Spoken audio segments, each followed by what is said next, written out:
truly is an incredible thing that I bought my cell phone tripod for one purpose: to film videos, to film content. And I can never find it when I want to film a video.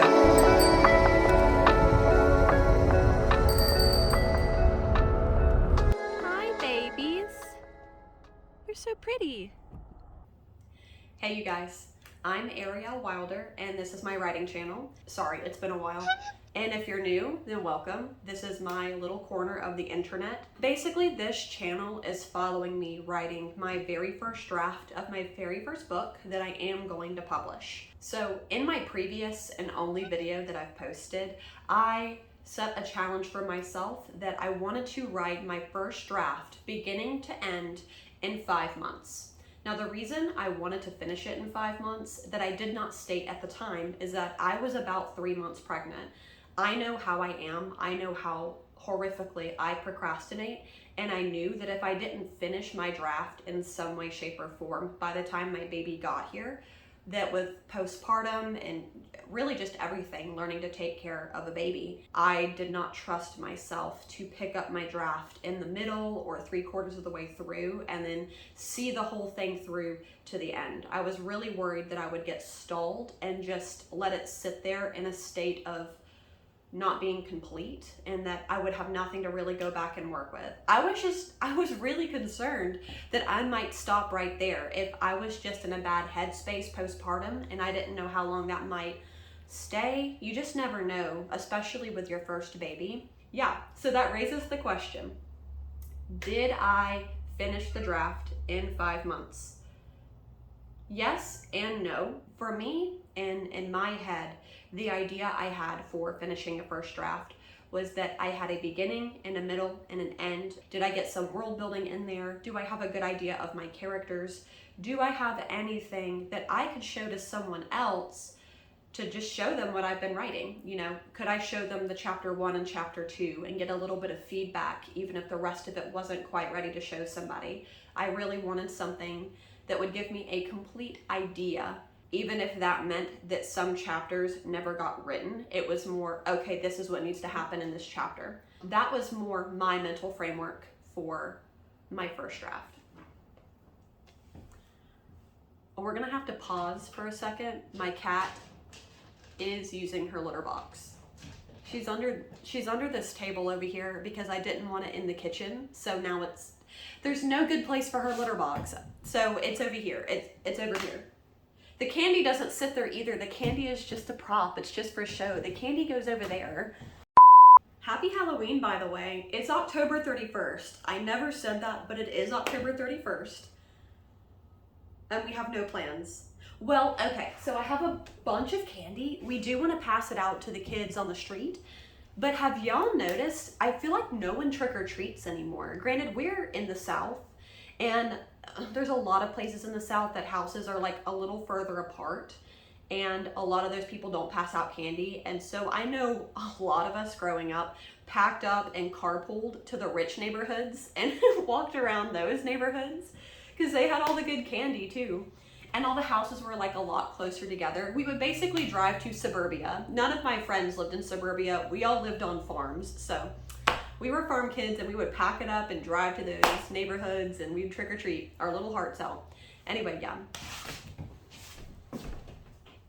So I don't even know if we're gonna have anybody show up at the house, but I did want to get our baby a costume. It's so cute. I don't know if it's gonna fit very well, but fingers crossed. And it has a little headband that also might not fit very well. So, did I finish the first draft?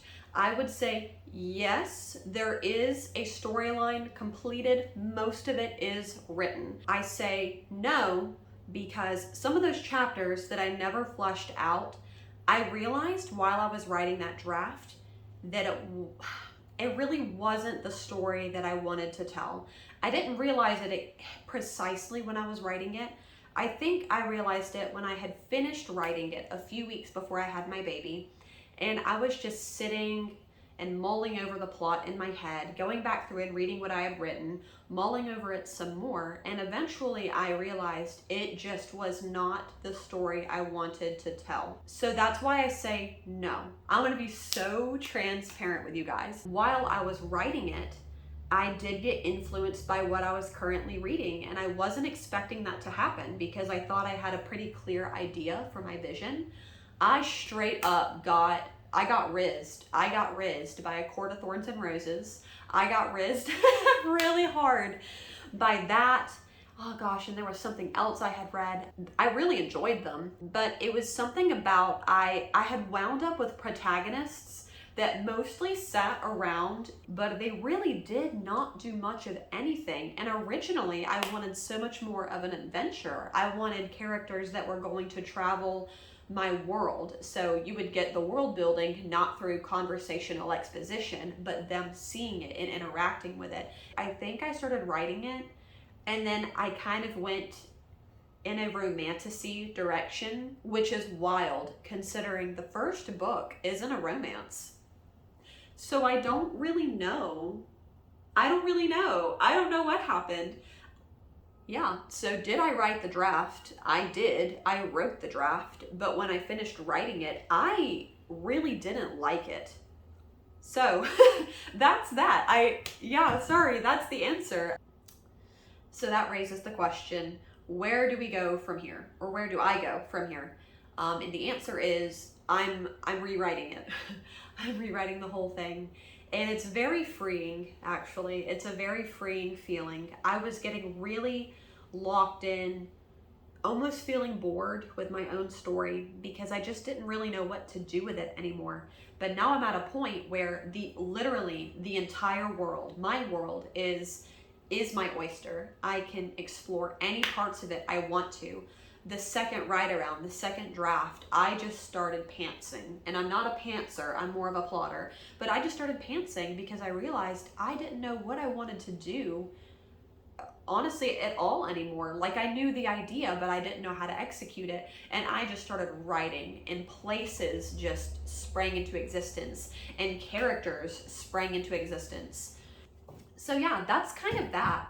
I really do think I got, I say rizzed up as a joke. I think I got influenced by the romantasy genre, which, you know, I do enjoy to a degree. I don't love all the books in it, but there have been some that I've read that I'm like, oh, you know, this was a fun time. I liked the world building. But you know what I actually don't love about the romantasy genre is that it really is a romance with a fantasy setting or fantasy subplots. It's a romance, but your love interests are less than human, or there's magical elements added, which is totally fine if that's what someone wants to read. And I think I've realized I do lean a little more fantasy. And I think it's truly because the genre after my own heart is science fiction, which might be a little wild. Isaac Asimov. He is my favorite author of all time. There is not a single solitary author that I think I love more than Isaac Asimov, aside from Meredith Ann Pierce, who wrote one of my favorite fantasy trilogies that I've ever read, which is a far cry from a romantasy. It really is this fantastic adventure. And there's kind of a romance, but it's lightly touched on. It's kind of like an antisocial kid that's in the corner. We don't see it much. So yeah, I feel like I was heavily influenced by stories that I was enjoying, by stories that had this different format. It seemed like an easy format to write, and it most definitely, in the back of my mind, seemed like a profitable format. But I think my story, just within that framework, has zero life. It has zero personality. I really lost sight of what I wanted to write, and I have been so happy writing my new draft. I believe I am 13,000 words into my new draft. I think I'm 6 chapters in, which is really exciting. I am right at the cusp of opening the doors to the rest of the world. We're about to see a lot more of it, and that's really cool. It's just really, really cool. Also, I do apologize for having no videos uploaded since January. this will be the first video I have uploaded. I've actually had a lot of content filmed from January through May of the riding journey that I was on, and I just had this whole backlog of videos. But it was kind of stressful setting it for the baby, and then we needed to move. We weren't sure where we were going to move. We wound up moving 3 weeks before my baby was due. And then thankfully she was born a week late. So that did give me a little bit more time to pull everything together at home. It was extremely chaotic, but we're at a good place. We feel settled. We are almost fully unpacked. We have one more box and it is sitting right there.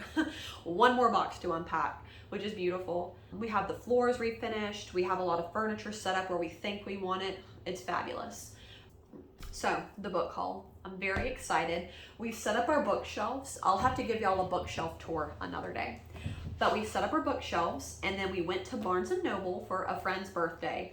Oh, and I got new books, and I'm so excited. So the first book I got is Cinder by Marissa Meyer.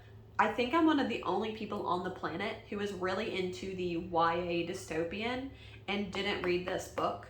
This was recommended to me by an author friend. Her name is Kaylee Bright, and she is the author of the Unfortunate series. It is young adult. Definitely give it a look. They were very enjoyable. But yeah, so she recommended I get this. Every time I talk to her about books, I don't shut up about Isaac Asimov. And she's like, girl, I think you would like Cinder. So I got it. I got it, Kaylee. Thank you. Secondly, I got, who's this by? I have Flowers for Algernon by Daniel Keyes. I have always wanted to read this book. I do know the plot. I do know what happens, but it made me want to read it even more. I also call my cat Algernon. Her name is Cricket, but I think we're going on about 20 different nicknames, and one of them is Algernon. I don't know why. It is the Algernon from this book, which I believe is the rat. So that's the second one. And lastly, I got Piranesi by Susanna Clarke. I was so excited to read this. There was a video on YouTube that he was ranking this really high, like borderline A or S tier. So I'm very, very excited about this one. Anyway, that's the book haul. I am going to let you guys go very fast because my baby is crying, and that is all I have to say. But thank you so much for watching. Thank you for coming with me on this little journey, even though you didn't see most of it. That's it. That's all. I think that's all I have to say. This is so awkward being in front of my phone. It's so, it's so awkward. Thank you so much. We'll see you guys next time.